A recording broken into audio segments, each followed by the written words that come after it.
vaina chuan guitar lesson thar kan zir ho lenga vaina kan zir ho le tur chu Lallianmawia Pachuau in di fuhte ti hla sakha guitar a Perhdan kan zir ho wang helai G in kan la dona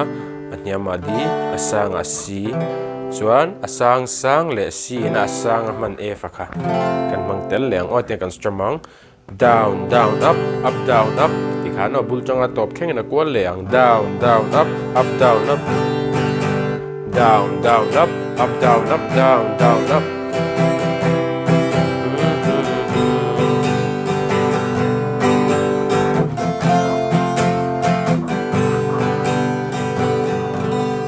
khatia lapum pui strum chu khani mai o